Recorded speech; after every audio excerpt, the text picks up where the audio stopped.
ჩემო კარგებო, ნამდვილი გითხრათ, გუშინ აი ეს თეატრალოგიანი როა ტრიბუნალშიცა. ბიძინა ივანიშვილის პეტი სტრასბურგშიცა. აი მისი და მისი ნაყიდი ქმრის სურათი დავდა, აი ქმარი რო იყიდა რა.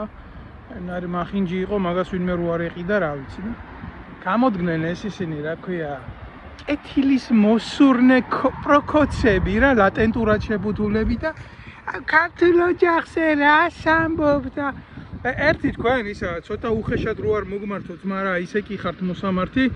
აი ესე რო გითხრათ,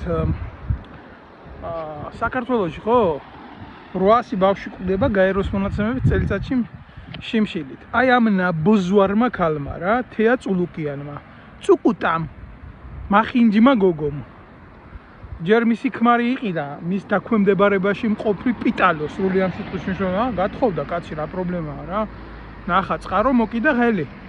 და მერე იმ ნაბოზვარმა თავისი დაქვემდებარებიდან, მაშინ იუსტიციაში რომ მუშაობდა, გადანიშნა უშიშროებაში და ტონა ფულს აძლევდა ეგრეთ წოდებული პრემიების სახით. ტონა ფულს. მაშინ როდესაც როგორც თქვი 800 ბავშვი შიმშილით გვკვდება ერში. და ეხლა ვინც ახართ თქვენ, აუ ეს არ უნდა შექშლოდა და ის არ უნდა შექშლოდა. აქედან რომ უკადრებელი არ ვიკადრო. თქვენ რამე ხო არ გეშლებათ, ბიჭო? გადახედეთ ვის აправებთ და რა ვიზია საერთოდ, ამათი შედგენილი ოჯახებიც მოვტყან რა. და აი მაგათი გამპრავლებლებიც მოვტყან ზევიდან. არ მინდოდა ასე აგრესიულად გამოსვლა, მაგრამ ყოველ შემთხვევაში იძულებული გავხდი, რომ შავსთათეც დავარქვა შავი და თეთრი იმ ბავშვებმა რა დააშავეს იქ, რო იღუპებიან. აი ამათი ნაბოზრული საქციელის გულისთვის საქართველოს ბიუჯეტზე რო იყიდა საკუთარი ქმარი. მადლობელი უნდა იყოს იმ ბიძინა ივანიშვილის, აბა რა უნდა იყოს. მახინჯი გათხოვდა.